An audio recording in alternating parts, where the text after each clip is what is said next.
Back when I first got into VTubing, I designed and used a model that roughly looked similar to how I looked back during my peak twink era. Partially because I thought that was just a good look, but mostly because my logic was that I wanted a model that would take the least amount of effort to make work for me. I didn't want to get a bunch of, your voice doesn't match your model comments, and I figured the easiest way to avoid that was to have one that was at least broadly similar to how I've looked at some point in my past. To be clear, by the time I actually got the model, I didn't quite look like that. Not totally different, but definitely wasn't as skinny as I once was. As you might have noticed, I now have a very different model. While the first one was meant to be similar to me, this one's basically wish fulfillment. I've never been anywhere near this muscular, and I wish I had that little body fat on me right now. My model artist is someone whose style always leans towards heavily exaggerated proportions, and I kind of like the idea of having a model that was actually eye-catching rather than just filling a need. Running parallel to this, I've also gone through what one could call twink death during my time as a VTuber and before. There were a few reasons for that. And for one, COVID hit, and I put on the COVID-19 just like a lot of other people did. For another, I'm no longer 19 years old. Your metabolism is not an ally forever, and mine really gave in after a certain point. For a third, I'm no longer as athletic as I once was. I was a hockey player for around 14 years, and that kept me in pretty good shape, but I haven't played a sport since turning like 20, maybe. Probably earlier, actually. For a fourth, I got extremely sick a few years back and lost most of the muscle in my legs. And for anyone who's been in that position, you know how hard it is to get back to where you were. But regardless of the reasons, my body and my model's body have diverged more and more over time. And especially now that I've got this new, very pretty model, it's really been front and center in my mind. And that's what I want to talk about with you guys today. Just as a heads up though, before we get into it more, this video is going to get into subjects around body image, disordered eating, body dysmorphia, and other similar subjects. If this isn't a problem for you, then power to you, but for anyone for whom those are more sensitive topics, I just wanted to make sure that you knew what you were getting into with this one. I know that the title is a bit unserious, and that's mostly because I kind of have to joke about it or else it really only gets worse for me, but I hope you understand I am actually taking this seriously here. Also, this video does get a fair bit more personal than I originally intended, and to be honest with you, it's already fairly stressful just thinking about all this being out there. But I'm hoping that talking about it might also help somebody. If not help them through it, then help them understand it when someone they care about is going through it. And if not, hey, maybe it'll be entertaining. If it also fails to do that, then I'm afraid I can't help you. Anyways, let's get into it.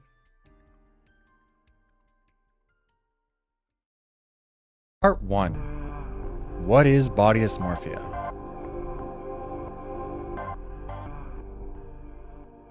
The best place to start is with the core of the issue. Body dysmorphic disorder, although we'll just go with body dysmorphia for simplicity's sake in this video. On a very basic level, it's a mental condition that falls under the obsessive-compulsive spectrum characterized by being fixated on your body's perceived flaws to the point where it actively impedes your quality of life. When talking about this subject, a lot of people kind of roll their eyes and be like, so what? Everyone's a little self-conscious. It's not that big of a deal. And to them, I would say that they're right about everyone being self-conscious, but that's not what body dysmorphia is. Body dysmorphia crosses a few important boundaries to make it distinct from just being a little bit insecure. For one, it's an obsession, not just a frustration. It's not just like, I wish I was a little bit taller. Rather, it is an obsession with not only wishing you were taller, but also how embarrassed and anxious you are about not being tall. For another, it's not just about wanting to be more attractive. Body dysmorphia generally comes from a position of believing that you are dramatically below average in some way and need to catch up, not that you're trying to become unrealistically hot. People with the condition often are anxious about being perceived as narcissistic for fixating on their appearance so hard and asking for validation, but it's more like, I don't know, someone with anxiety asking you if you hate them or not all the time. They're asking for an affirmation that the reality they're struggling to believe, that they look fine or that you don't hate them, is true, not that they're just so hot and sexy and fly and everything like that and everything of the sort. For a third, body dysmorphia is characterized by a dramatic misperception of the appearance, not just a dissatisfaction with it. Again, nobody's perfectly happy with their body 24/7, and everyone is their own worst critic. But people experiencing body dysmorphia are not seeing themselves the way a more objective observer would see them. Imagine if every mirror in your house was a funhouse mirror that made you look fat no matter what you did or what people told you. Or if every photo of you came out looking like those boardwalk caricature paintings where some random feature is hyper-exaggerated. Again, it is a delusional misunderstanding of what your body actually looks like. And while a lot of those people are fixating on a real aspect of their appearance and just blowing it massively out of proportion, a pretty significant portion of the people experiencing it are outright delusional. What they're concerned about doesn't exist. Body dysmorphia can affect how you perceive literally any part of your body and can go in any direction. For example, you can be dysmorphic about being too fat and perceive yourself as just being absolutely huge. Like you feel like you can't fit through doorways regardless of your actual size. You look at someone who parked a normal distance away from your car's door with plenty of room for you to get in and think, I wish I hadn't parked there. There's no way I'll fit in like this. Like that's one that I have all the time. Like I am constantly worried that I'm not going to fit in my car, and it's stupid. I know it is, but like that's what goes through my head when I see someone parked even remotely close to my driver's side door. It's dumb. On the flip side, you can be dysmorphic about being too small, perceiving your own body as being scrawny and rail thin even if you do have plenty of muscle.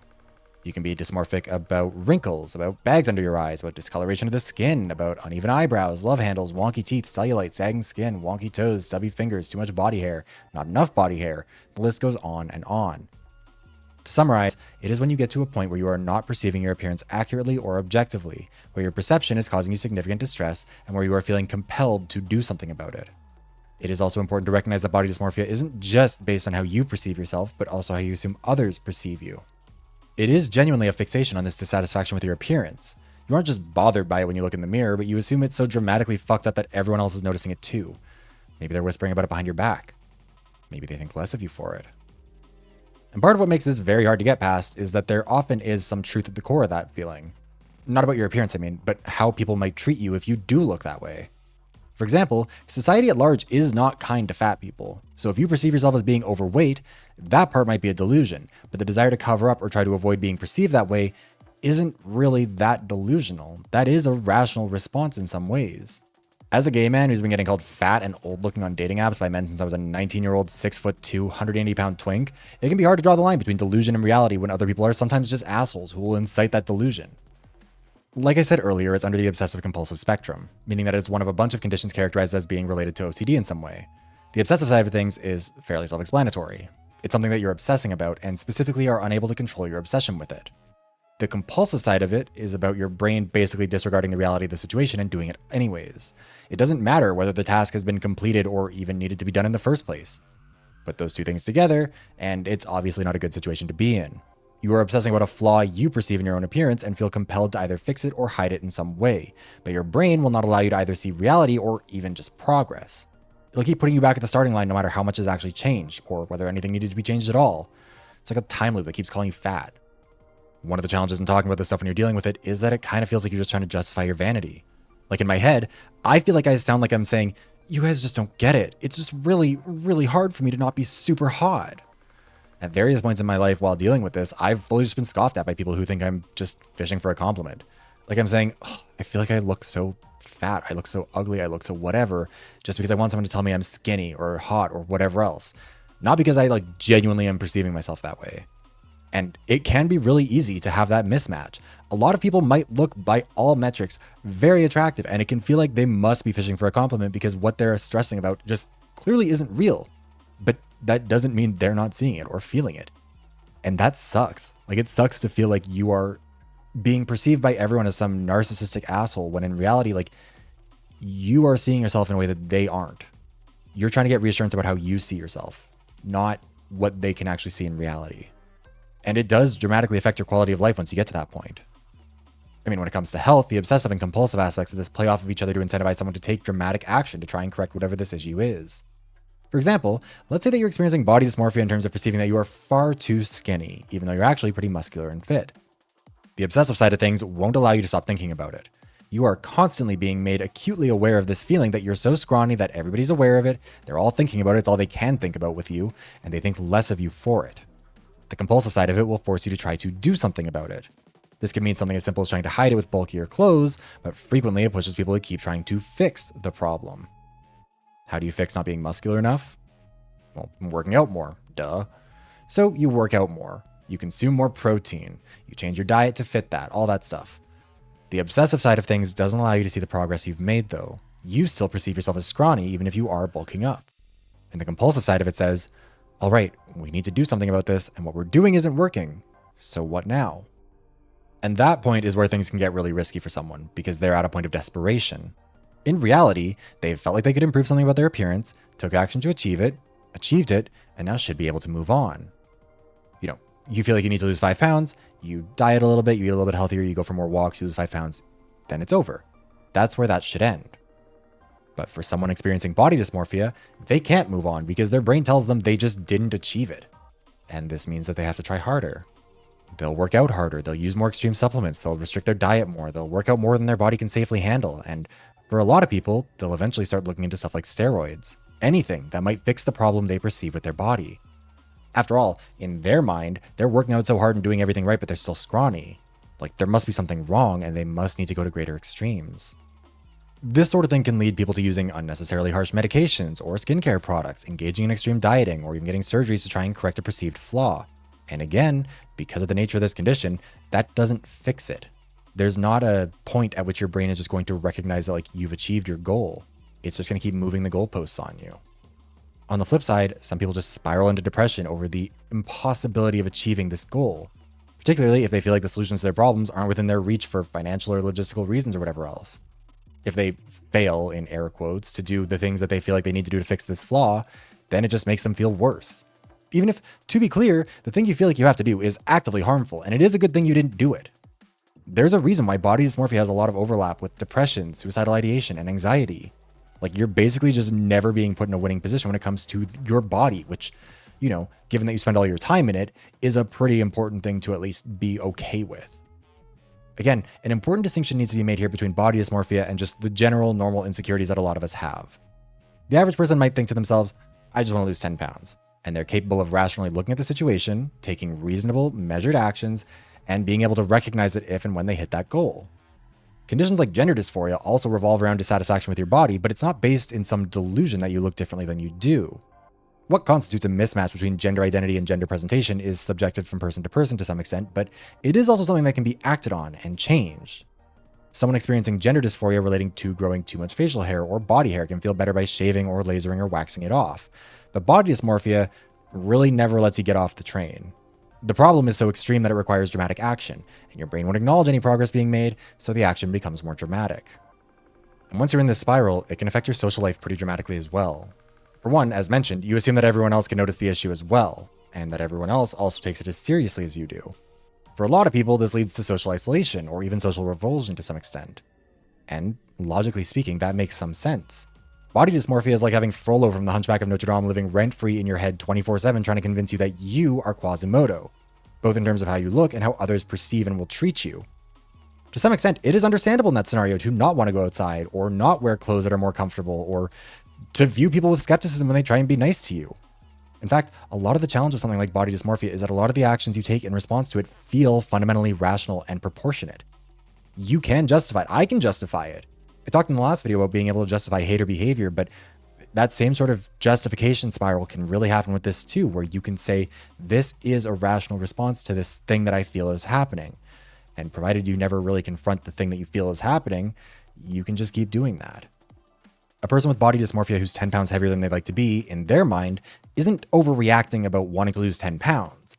They perceive it as much more weight, and therefore it'll more dramatically affect how people see and treat them. And also, if they want to change that, will require more dramatic action in the short term. What's more, in their mind, the action they're taking isn't working, and the rational response to an action not having the typical outcome is to change the action in some way. If you put a little pressure on the gas pedal in your car and it doesn't move, then you might put a little more pressure on it, right?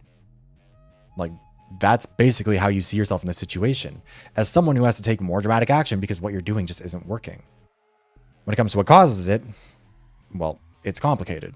We don't really understand the human mind well enough to be able to come to some singular definitive statement about that. Instead, I can speak from personal experience and say it comes from a few places. It's not just VTubing. If anything, that's actually helped me realize that my issues with perception aren't really based in reality. Like, I'm comparing myself to a literal fictional human being here. This is not reasonable behavior. Instead, a lot of it is cultural, both in terms of general beauty standards in Canada and the more unkind standards of the gay community. And that actually brings me to my next point. Part 2. Straight thin, gay fat. Gay men, it must be said, are truly evil with each other and ourselves when it comes to body types. Everyone experiences pressures to conform to conventional beauty standards, and women bear the brunt of that on the societal level for sure, but trust me when I say that gay men have turned this shit into an absolutely ruthless science towards each other. Straight thin, gay fat is the title of this section because that's a pretty good example of this mentality. A gay man might say, I'm straight thin but gay fat, to express that they're aware that they're skinny by any normal definition, but within the new game plus that queer men have created for ourselves, that's not going to cut it. I mean, I've said it for that reason, and I know a lot of people who've been in that position, who had to try and explain to a straight person why they feel fat even when objectively we're not. Straight people have started to learn a little bit more about this stuff in recent years with the emergence of the concept of a twink into the mainstream, but it truly is so much more vicious than you can imagine. No fats, no femmes, no blacks, no Asians was a common refrain on dating apps like Grindr. And while a lot of people have learned to not explicitly express that sort of sentiment, it very much so does remain just barely hidden under the surface. But let me back up a bit first, and just define some terms. Twinks are slender, low in body fat and muscle, hairless from below the ears, usually fairly tall, and typically white. Hunks are big, muscular men, typically also relatively low in body hair and body fat, but high on muscle, and also are typically taller men. Beefcakes are like hunks, but typically with more body hair. Twunks are like the middle ground between a twink and a hunk, more muscular than a twink, but not muscular enough to be a hunk, but still basically hairless. Bears are high on body fat and body hair, and while there is muscle, it's not defined like with hunks or beefcakes. It's more like a football player build kind of thing, you know? Otters are often described as the midpoint between twinks and bears, but it's more accurate to say they're basically just hairy twunks. Cubs are the ones who are on their way to becoming bears, in the sense that they're chubby and fuzzy, but not fat and hairy. Of these groups, youth is essential to the twinks and those on that spectrum in particular, whereas most bears tend to skew a bit older. You also have the daddies and their variants like muscle daddies, where the primary shared characteristic is being older. But just like with twinks, age isn't enough by itself. You still have to have the right look, whether that's hair, whether that's skin tone, whether that's muscle, whether that's whatever. If you're a queer man, you've heard all this before. You have gone onto a dating app and had to input your height, weight, and which of those labels applies to you and what you're probably looking for. If you're not a queer man, this might all sound fucking insane to you. And to be clear, it very much so is. It is objectively absurd that a dating app would ask for your weight as a default field. And I hope that that really helps to drive home just how cruel queer men are to each other, just kind of by default. Straight men are brutal to women too, like do not get me wrong, but Tinder doesn't ask for your weight, much less let you filter by weight, height, and body type. At one point in time, Grindr used to let you filter people by race too, although that's gone now. I think I don't go on it anymore because it's basically fucking obliterated by ads. Anyways, so I realized I was gay, or at least came to terms with it, when I was about 16 or 17. I was on the apps long before I should have been, and I was very much so seeking out validation wherever I could. I had always prioritized being skinny ever since I was a kid, because so many people seemed to comment on that. And once I got older, the add-on to that was that I also had what scientists refer to as a hockey boy ass. Turns out the sport I'd played since I was like 5 years old is basically tailor-made to give you a nice butt, so I was entering the gay world as not just a twink, but a twink who actually had an ass. That's in high demand, and not just from people my own age. I wanted to find other gay people to talk to, so in addition to stuff like Grindr, I was also one of those kids who was being groomed on Kick. And let me reiterate a point that I have been making for years online. If anyone in politics actually truly cared about addressing the problem of children being groomed online, the executives at Kick would be in fucking prison. The fact that Kick is basically never being brought up in these conversations when legislators are talking about it, despite my experience being so common that it's basically a running joke online, is proof that they don't really give a shit. Like one time I was actually participating in a study into queer people's relationship with social media, and I kind of mentioned the Kick thing as an offhand joke, and every other respondent in my group was like, oh yeah, same. Now, to be clear, for most of my life I'd actually been pretty insecure about being too skinny. Even though I played sports, guys would make fun of me for having slender arms and not being, all that buff, and it was an issue for me. In hindsight, I was just very tall and like 13, and when you're that tall, it takes a lot of muscle to really make an impact. Then, suddenly, when I started dipping my toes into the gay world, I found out that I had a pretty ideal body type for a lot of people. This new label of twink not only suited me, but it gave me a sense of being attractive. I had a body type with a label that people searched for. I was in a porn category. I wasn't just scrawny, I was built for this. Now to be clear, I'm not just trying to brag about being like 18 and skinny. This is relevant because I think this is where shit really got locked in for me.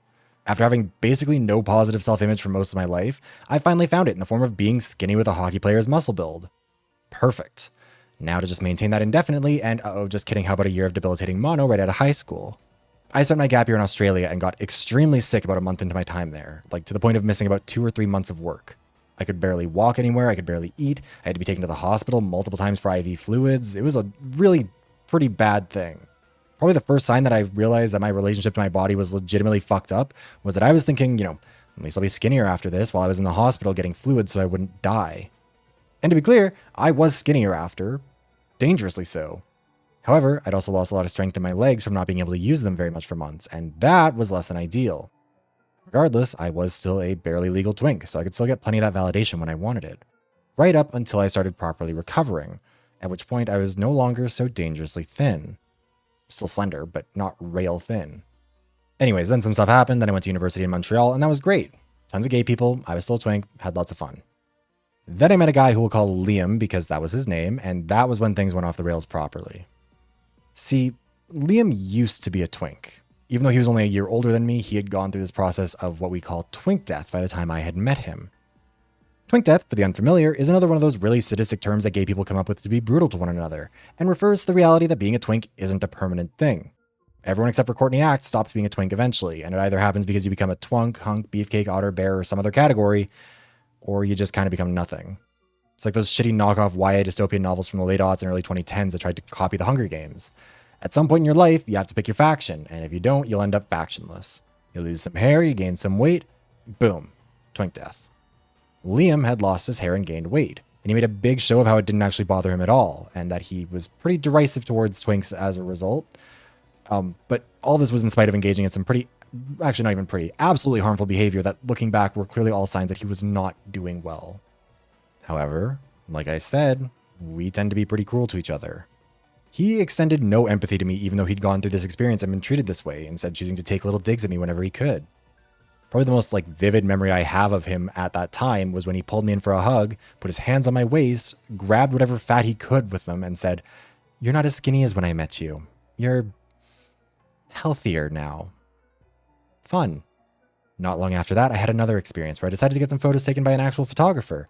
And during the process, he mentioned something about photoshopping some of the pictures for me. When I asked what that would entail, he walked up behind me, grabbed my hips, and said, "I'd probably edit these out." When I got the photos back, the edited ones looked almost cartoonish. I'd had ribs edited out. It wasn't just a little touch up here or there. This stuff is where the body dysmorphia really kicked in. I had initially had a mostly realistic view of my body. Even if my goals weren't healthy, I was still accurately assessing my own body, my own weight, all that stuff. But it was just a long list of these experiences that put me in a position where I believed I must be mistaken. I must be fat because people keep making all these comments. I must not look as good as I think because people keep making all these comments. I must not be a twink because people keep making all these comments. And if I'm not a twink, then what am I? Like many people with body dysmorphia, this initially manifested as just trying to seek approval that I wasn't crazy.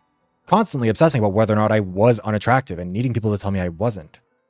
It is a losing part of the battle, and a hard one to look back on. I feel kind of pathetic about how often I needed reassurance. Not that I was the hottest person alive or something, but just that I wasn't fucking disgusting. I was even fixating on my teeth and looking into Invisalign and all that stuff, even though every dentist and frankly every doctor I've ever been to has asked if I had braces or something because they're very straight teeth. I was at the stage where you're starting to feel reality slip away from you and you're relying on other people to try and affirm reality for you in the face of the ones who are egging that delusion on. The problem with this is that eventually the body dysmorphia wins out. Eventually you rationalize to yourself, these people who still tell you that you look good are just being nice. The ones who are mean are the ones who are telling you the truth, and everyone does perceive you the way they do. They just know that honesty would hurt your feelings, so they're lying to you. You look in the mirror and begin stretching your body mentally to fit what they say. It's not that I'd look in the mirror and see a different person than reality, but more like I was taking reality and just mislabeling it in the mirror until I believed those labels, until my body fit the mold. Shortly after leaving Montreal, I actually got to meet up with the first guy I ever hooked up with again. And what's more, I was the age he had been when we first met. He had clearly built me up in his head over the years based on who I'd been when I was just about to graduate high school and just about to turn 18. And when he saw me in person, I could see the disappointment on his face. It made me feel awful, and it exacerbated all those existing issues. It felt like it confirmed everything I'd been worried about. Someone who knew me back when I was definitely a twink and was definitely into me back then was no longer into me, and that proved that what I was seeing in the mirror wasn't delusional. Around that time I moved to Vancouver, and I was staying with a guy that I was just head over heels for, and it happened with him too. He'd been into me too, right up until he found a skinnier twink. And this shit gets bad for you. I was in denial of that guy I was head over heels for taking advantage of me while I was drunk for a lot longer than I should have been, because in my head, the fact that he would do that felt like proof he was still attracted to me. Like he must be if he wanted that. That I was still the twink he used to like. I wasn't eating properly. I was staring at myself in the mirror until I wanted to cry. I was taking supplements that I ordered off of sketchy sites in a desperate attempt to try and fix this problem that frankly didn't fucking exist. I look back on old pictures from back then and I looked fine. I looked good. I like those pictures now. And it is a truly cruel part of this whole process that down the road, you're gonna feel envious about a body you hated at the time. But then COVID hit, and with it came social isolation. Just a lot of time to sit at home and feel awful about yourself in the world. I gained more weight, and now I really wasn't a twink. But while I literally just looked like a normal guy, like I was a normal sized person, I felt fucking giant. Straight thin, but gay fat. Like, I could not stop perceiving myself that way. If my old clothes didn't fit, it would send me into a spiral for a day, which is stupid because a lot of those things were clothes that I bought in high school. And of course clothes that I bought at 15 wouldn't fit at 22. Duh. But that's just how your brain gets. It's not rational. It's just compulsive. And as I moved into politics, it felt even worse. I felt like, of course, people wouldn't vote for me. I was so fat and ugly and all this shit that was just piling up on me. If only I could bring myself to work out more or eat less or fix whatever was wrong with me or just do something. I haven't really talked about this before, but at one point in my life, I got cryolipolysis. I think that's how you say it. Lipo, but you don't get a needle. You just get really, really cold. I spent a few $100s on that. I think I had a coupon from Groupon or something like that.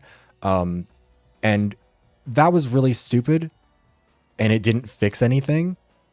And that also really just made things worse. There was no good reason for it. It was just dumb. But again, there's just this compulsion to do something. It feels like you have to fix it. I should also mention that I got diagnosed with ADHD back in 2020, right before COVID. So during all of this, I was trying to figure out my meds for that, which is fun. On top of that, I learned during my campaigning that I have a tendency to gain weight under stress. Like a lot of weight, kind of. I walked like 200 kilometers in a month during my first campaign, and during that period, I still managed to gain about 20 pounds. A while later, I got COVID, and during my 2 weeks of isolation and feeling awful, I gained another 20 pounds. When I went to the doctor, thinking I must have some sort of like thyroid condition or something, he told me to eat less pizza and start exercising. This, shocker, was not actually very helpful. That's about the point in the timeline where I got the VTuber model, and I can imagine that some of you are thinking, for a video about how your VTubing model gave you body dysmorphia, this sure hasn't really been about that, but I feel like it's necessary to actually explain how I got to this point in the first place in order to explain why this sort of thing had an effect on me.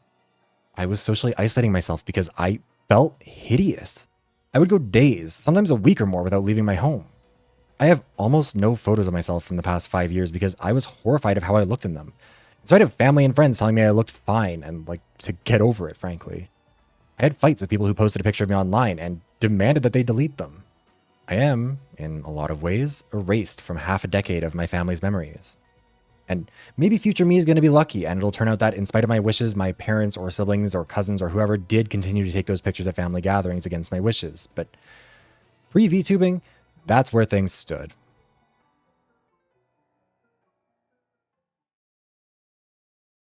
Part 3.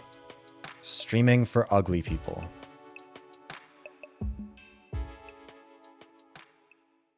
There's a joke that politics is showbiz for ugly people, and like, they're not wrong per se.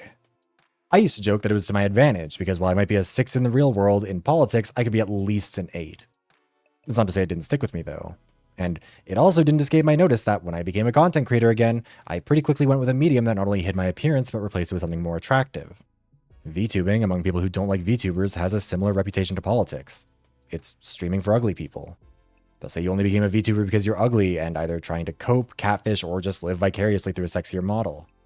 And look, I can only speak for myself here, but that's not why I became a VTuber. I never had any interest in having my face and appearance picked apart on the internet, to be clear. You know, I've seen how cruel people can be, and I am cruel enough to myself as it is, but that wasn't really why I went with VTubing. I went with VTubing because, to me, it was a way of putting distance between myself and how people perceive me online. In my mind, it was like putting on an apron to go to work at Starbucks. And when I'm done streaming, or when I'm done making a video or whatever, I close VTube Studio and I leave Viveros behind. Viveros does not go to the grocery store. He lives in my computer with all the other gay people. He's like the uniform that I wear at work. And if people are mad at my content, then I can sort of distance myself from that by framing it in my head as they're mad at Viveros, this thing, this concept, not me, the real human being. You don't even know my real name. How could you be mad at me? If you've watched the last video about being a hater, you'll know that mileage varies on the efficacy of this strategy, but that was at least the intent. However, in terms of the body dysmorphia, it's actually a bit more complicated than you might think. On one hand, it can genuinely be incredibly liberating in the moment. Even if I can intellectually know that my perception of my body is not accurate or that I am blowing it out of proportion, that doesn't stop it from affecting how I feel in public when people can see my body. My VTubing model allows me to socialize and connect with people and talk with them without that anxiety about how my body is being perceived. And it's honestly been very eye-opening to me. It's also made me a little bit sad. Like, maybe if I could get past this issue in my brain, I'd be able to live like this in the real world too, you know? On the flip side, though, it's not all positive. It's also caused all kinds of new issues. For one, I don't really have many IRL friends. And when the depression hits, as it often does, the body dysmorphia loves to come in and say, the fact you can make these connections with people, but only when they can't see your real face and body, proves that those are the problem. Which, obviously, is not super helpful for this issue. For another, there is a disconnect between my model and my real self, both in terms of my original model and this one. The original model was a twink, and the current one was meant to be a twunk, but he kind of ended up just being a hunk, and neither of those body types really match the current me. For one, I have a decent amount of fat on my body right now, and for another, I've never been anywhere near that muscular. However, in a weird way, I think it actually kind of helps to have moved to this newer, more unrealistic model. Being called a twink online for the last few years has kind of stung a little bit, because ultimately, in real life, I'm just not anymore. My old model was, at least theoretically, a body type a real person could have. I mean, I know that because it was one that I'd once had. When I was getting art of him, I would describe him to the artist the same way a boy in Montreal once described me, having a disproportionately fat ass for such a skinny twink. And to be super duper real with you, chat, that was not a healthy way to handle things for me. Constantly trying to manifest my model as what I once was, the body type that I had felt was me at not only my most desirable, but just desirable at all, was really, really stupid of me. That shit did make things worse. And all this art of me, in air quotes, with a body type that matched what I once was but am not anymore, and I was getting a ton of praise for it. People really liked it. And in my mind, I knew that if I had a model that more correctly matched me in real life, I probably wouldn't be getting these comments. And this was something that the distance between Viveros and the person behind him was supposed to help with. The problem was, he was too close to the real me. I'd made the mistake of picking a design that was too similar to what my body dysmorphia had set as the final goal that couldn't be attained, where the compliments to him would feel like a reminder of what I would never hear from my real self because I wasn't that anymore. And it really, really did suck.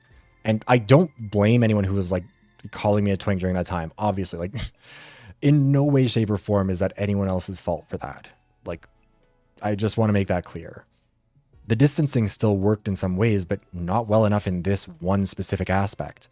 I could convince myself that the positivity and negativity directed at Viveros wasn't about me, the human being, but it didn't stop me from feeling the pangs of envy and despair over it. Like, imagine you went to work every day and put on a uniform that magically made you appear exactly how you wanted to appear. Your ideal body type, your ideal skin, your ideal hair and lips and nose and eyes and everything. Now imagine how you would feel at the end of the day when you took that uniform off and went back to how you normally looked. Except, again, remember, we're dealing with body dysmorphia here. You're not going back to how you actually look in reality. You're going back to being some hideous, unfixable, socially repellent person that you've internalized and deluded yourself into believing you are. The VTubing model is detached from reality, which offers some reprieve, but once you turn off VTube Studio, you also reattach to your misperception of reality. It's kind of like that American Dad episode where Roger finds a pair of magic shorts that make his legs magically appear incredibly sexy, and he discovers that Ricky Martin has a shirt that has the same effect. The clothing makes them both far more confident, but only while actively wearing them. And even then, the fear of someone seeing them without it is overpowering for both of them. The VTubing model works on the body dysmorphia as if it were magic clothes because even my dysmorphic brain can see what I'm being perceived as in that moment. But it also makes it even more harsh when that's gone. And that's part of why I'm actually kind of feeling a little bit better with this new model. You might be surprised to hear that because it's basically objectively a hotter and more unrealistic design than my old one, but like, it's also objectively unattainable, and it's a body type that I have no prior baggage with. I've never been this muscular. I mean, I've been strong, I've had muscle, but never like this. If someone calls this design hot, it's not a painful reminder of how people used to talk about me when I looked like that, because I never did look like that. There's no part of my brain that thinks they think you look like your model, and if they knew you didn't, they'd probably never speak to you. Because literally nobody thinks I look like this guy. No one thinks anyone looks like this guy. If a human being had proportions like this, the US government would have abducted him to do science experiments. Like, he's hot in the way that straight guys find Lola Bunny hot. She's not real or even remotely realistic, and everyone involved is aware of that. Sure, she might have turned some people onto furries, and maybe my model might turn someone onto Bara or something, but if anyone's seriously expecting real women to look like Lola Bunny, or expecting me to look like this model, it's pretty obvious that they're being unrealistic here, that they're being unreasonable here. That doesn't mean the other issues have necessarily gone away. It is still depressing to know that people find my model hot, but wouldn't find me hot in the same way. I do still have that feeling of taking off the magic clothes and having to pray that people don't hate me. I do still look in the mirror after streams and think, would they still watch me if they saw the real me instead of the model? I still sometimes go to sleep feeling sick over eating a normal amount of food, poking at myself for no reason until I feel terrible. And frankly, getting so many of those comments that are like, I don't like the new model, you can go back to the old one, it hasn't helped. I think some people might feel a little bit guilty about their comments in light of this video, and frankly, there is a small part of me that's happy that you might feel a little bit bad about what you said, knowing this bigger context. Sue me for having a little bit of pettiness in me, I guess. But having this new model means that I can do my best to logically fight back against that. There is no way to attain the body that Gasai gave my model, because that body is fundamentally unrealistic and unattainable. There's no reason to beat myself up over not looking like that. And if someone is disappointed that I don't look like this IRL, that's your fault for not understanding what fiction is.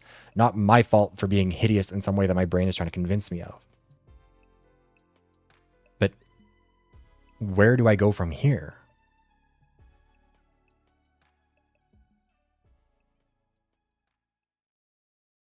Part 4. What now?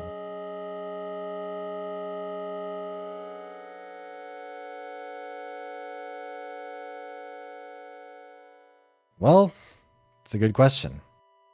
I don't really super duper know the answer to it. I know that my weight gain is dramatically affected by stress, and thankfully the most stressful period of the last year or so is finally behind me by now. A ton of money went into this model and this re-debut and everything, and the fear that it wouldn't work out was genuinely pretty all-consuming. I was also living pretty close to the line all year financially because I was trying to make this work, and while that was dumb of me and entirely self-inflicted, I am not asking for pity here. It doesn't change the fact that I'm free of a lot of stress now, and so hopefully that'll help.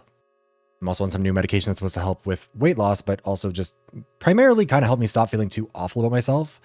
And it has actually worked shockingly well. For me, finances have been a big issue, and it's hard to not be stressed when you're not sure how you're going to pay your bills.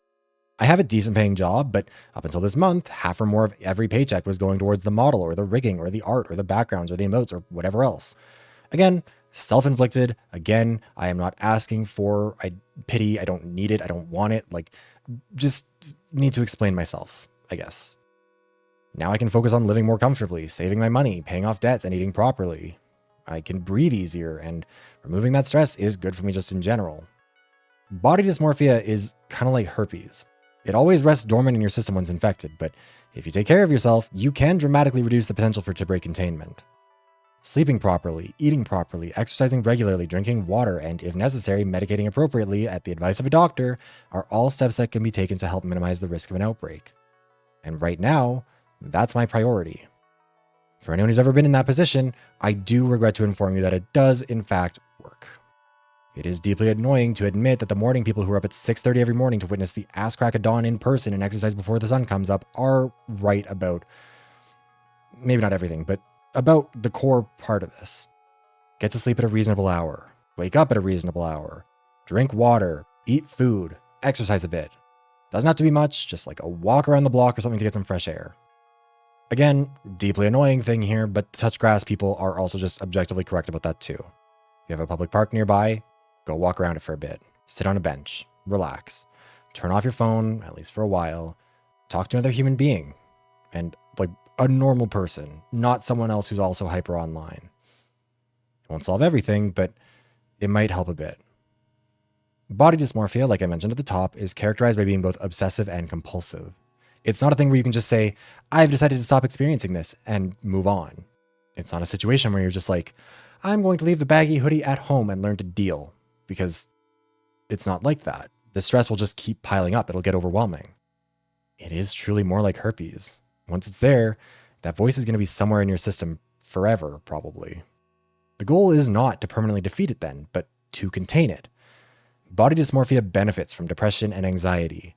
And while you can't just magically cure those either, you can take medications or seek therapy. And even if those aren't an option, you still owe it to yourself to do what you can. Go for that walk, pet a dog, sit outside and listen to the birds, whatever it is you need to do. Mental conditions like this are complicated and complex, and pretty individual. I don't know your deal. I don't know what all is going on with you or how this manifests for you if you're experiencing it, but I hope that this video has made it clear that at least I am aware of just how complicated and complex and individual it all can be. How you can feel trapped in a body that you don't see right. How much you can feel like everyone around you sees it the way that you do. How much you want to just hide it and cover it up and avoid people. And how much you wish you could just believe that the people who are saying that, it's not that bad are telling the truth, but you don't. You can't because you just don't see yourself that way. And I know it's not helpful to just be like, just don't be sad, smiley face, because duh, if you could choose to feel better, you would have done that already. But my best suggestion is to find a way to reduce the number of fronts you're fighting on. Your brain needs vitamins. It needs nutrition. Your body needs exercise and sunlight and fresh air. When you deprive yourself of all the things you do have some degree of control over, you do make it harder to manage the stuff you don't have as much control over. Get rid of mirrors if they're unhelpful. Set strict schedules for things like exercising or eating. Not just to force yourself to do it when you don't want to, but also to force yourself to stop when you feel the compulsion to keep doing it. Give yourself parameters to work within. Not that you'll necessarily always be able to stick to them, but at least to give yourself some sort of a guidance on it, some sort of boundaries you can operate within. Find other things to force yourself to do, things that take you away from what could cause distress. If you can, talk to a doctor and see what options might be available to you. I am not a doctor, and this is not medical advice, this is just what I'm dealing with, but I started taking Contrave recently, and that's been really helpful because it feels like the naltrexone component stops my brain from being able to reward me for looking in the mirror to pick myself apart, or thinking about the food I've eaten and how I should eat less, and choosing to avoid social situations because of how I'll be perceived. Contrave is meant to be a weight loss medication, but honestly, that part of it hasn't actually been the most helpful part, I don't think. Contrave is just Wellbutrin, which I had already been on, plus the naltrexone, which is there for weight loss, but honestly, I've found that it's been more helpful in just not giving me the sort of grim satisfaction that would come from picking at these psychological scabs. It makes it easier to view things a bit more objectively, both positive and negative, and to approach solving the problems I have with a clearer head. Again, the voice doesn't go away. And again, it's not like things are magically perfect. As much as it pains me to admit it, there probably is not a magic vitamin that you're secretly deficient in that will fix everything. I wish that there was, trust me. What's more, shit sucks right now in a way that makes it hard to be positive or optimistic just in general. And trust me, I feel that shit too. And I understand that this will be harder for some people than for others. Most of this video is obviously focused on a male perspective because I am speaking from my own perspective, but it's not because I don't think women have it hard too. They very much so do. And same even goes for straight men, even though I've mostly focused on queer men. Yes, queer men are experts at inflicting this on one another for some fucking reason, but straight men actually do experience a lot of this sort of thing too, particularly in terms of bigorexia. That's the actual term for people who are muscular but perceive themselves as being scrawny, or who just perceive themselves as scrawny regardless, I guess, of how they look, and who feel the need to keep getting more and more extreme to try and bulk up. And that actually brings me to another point. You have gotta figure out a way to identify who is going to make things worse for you and either make it stop or cut them out. That might mean real life people who keep making digs at your body, whether it's a friend, family member, significant other, coworker, whatever. You need to tell them that it is genuinely not funny or helpful, and that if you hear it again, they won't be hearing from you for a while. If it's a coworker, tell them HR is going to hear about it next time. Don't be afraid to stand up for yourself on that shit. Coworkers in particular, don't let them say that. For a lot of people, it also means that you have got to unfollow these accounts on social media that are putting this shit in your head. There's absolutely nothing to be gained by following these people. A lot of them make a living off of making you miserable, and not only do you not deserve to be miserable, they don't deserve to be making a living like that. Block, delete, whatever you've got to do. That might mean you need to unfollow wellness accounts that are either setting unrealistic expectations or pushing unhealthy advice for you. And to be clear, it might not even be bad advice in general. They might genuinely be helpful to people who aren't dealing with this sort of stuff, but for you, they might be causing more harm than good. And for men in particular, I want to point out that that also means that you have got to stop following those fitness accounts that are encouraging you to eat nothing but unseasoned chicken breasts for every meal. Because that shit is disordered eating. Something needs to be done about that. And ultimately, you will still have bad days. Sometimes you'll wake up on the wrong side of the bed and your brain will just not be on your side. That's why it's important to document the good stuff. Take pictures of days when you're happy and enjoying yourself. Keep a diary where you can write encouragements for future you. Make it impossible to forget that the shitty feeling will pass. Give yourself grace as well. Don't beat yourself up for a bad day or for not taking full advantage of a good one. Again, you can't just snap your fingers and either stop the obsession or the compulsion, but you can do everything in your power to set yourself up for success. Touch grass, drink water, Use the good moments to try and set parameters for yourself to stay within during the bad times. Talk to a doctor who can help you figure out options. If your job has benefits, take advantage of them. Talk to someone who can help you work through it. Because one day, and I speak from some experience here, you will look back and it will break your heart all over again to see those rare pictures of yourself from when you were younger, maybe from when you were just a kid, and remember just how cruel you were to that person. You'll feel not only sad about how you treated yourself, but again, at least in my experience, this ironic envy of a body that you're only now distant enough from to view objectively and realize it was not bad. You owe it to yourself to do everything in your power to not let your brain get in the way of living your life. And like, I get it. It is kind of comical to be hearing about this from a VTuber. I thought about maybe showing like what I look like in this, at least to some capacity, but I have deliberately made the decision not to do that. I don't want you to see what I look like for real, and that's because I don't think it'd be helpful, either to me or to you. What good would it do me to risk opening myself up to ridicule after making it clear that this is a sensitive point for me? What good would it do you to give you something tangible to point to? Something so you can say, oh, he looks like X or Y or Z. His problem isn't anything like mine. When you're in the trenches with this shit, your brain's in full Frollo mode. It'll find a way to twist any information into proof that you are a hideous monster in the tower if you let it, and that the other people who are trying to talk you out of it are lying, or they can't really relate to you, or whatever else. No. It's better to not give the brain an out. To not give the body dysmorphia ammunition to try and fight back, to try and poke holes in the argument, to try and invalidate these points. Instead, if any of what I've said has resonated with you or felt like a familiar experience, I'll leave you with this. You are you. At the end of today, you will still be you. Tomorrow, you will still be you.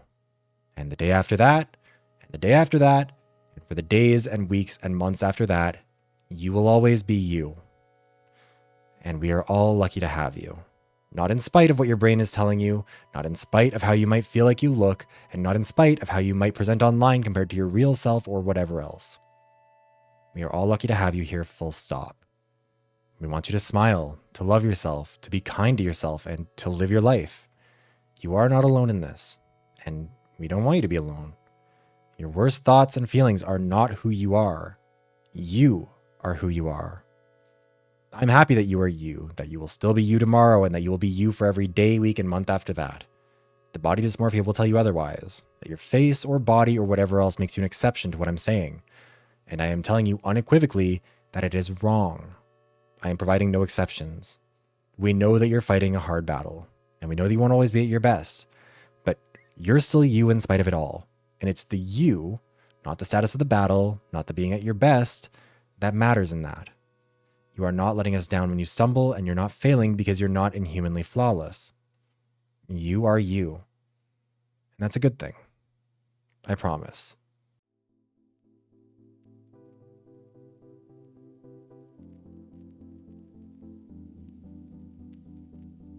All right, that got a little bit heavy, but I hope this has been an entertaining or maybe even useful video for you. Feels a little bit weird to do a video wrap-up after giving that little monologue, but this is a subject that's been weighing on me more and more, and it felt like as good a time as any to talk about it. I have talked to a lot of other VTubers who felt similarly, and hope that this has been helpful for them, and for anyone else who might have seen themselves in what I've gone through. Anyways, be sure to like, comment, subscribe, and if you want to support what I've got going on here, you should consider becoming a channel member as well. Memberships cost $5 a month on YouTube or Patreon, and for the remainder of October, they contribute towards both personal and community rewards in my ongoing donathon. As of time of writing and recording, I'm not sure what goals we've hit or whatever, but I'll put it up on screen for you if you want to know what's up for grabs. I was able to get this next week off of work, so I'll be streaming basically constantly all week, so even if you don't want to donate, you're welcome to stop by and say hi. One of the donathon goals was to get a bonus Members' Choice poll this month, and since it's been hit, the poll's already started. The poll will run until the end of the day on the 20th, and the topics are Oblivion, Skyrim, and how limitations can make games better.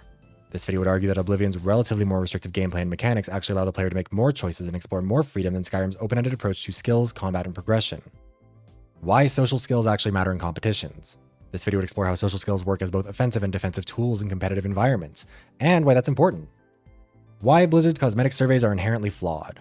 This video would examine the fundamental flaws of Blizzard's approach to surveying the Overwatch community when it comes to actually understanding what their audience wants, and what we can learn from this failure. Kaname Date, and how to make an insufferable character lovable. This video will be about Kaname Date, protagonist of I, the Somnium Files, and how the game manages to take a pretty objectively insufferable character and make him someone you really care about, even if you still do want to push him down the stairs. Voting on this poll will be open until the end of the day on the 20th, and if you want to become a member, you can do so for $5 a month on YouTube or Patreon. My channel members play a huge role in supporting my content, and if you'd like to join them and contribute to the donathon in the process, make sure to become a member to vote for one of those topics. Finally, thank you very much to all my channel members. At the $25 Elite membership tier, thank you to Adele and Robot Juice. At the $10 Premium membership tier, thank you to Tortoise, Anja Tanar, Bailey Nichols, Cavi Corbin, Corey Anders, Theo, and NJD. At the $5 channel membership tier, thank you to Cage the Orc, Fish Toast, Alex Stone, Dextiny, Cadence, Marsh Alice, Gavos, Crimson Cyclo, Corey, MV, The Only Enigma, Mariah, Amon Dadley, Meep Cube, Noisy Pitta, Harv, Marcy Gaskill, Deku _ Safon, Lala the Bambi, JMD Toaster, Ginkgo, Teo Tamara, Puddinsus, Alinea, Caffeine Jelly, and Ismi. Whether you're a channel member, a subscriber, or just clicked on this video out of curiosity, thank you very much for watching, and I hope I'll see you around again soon.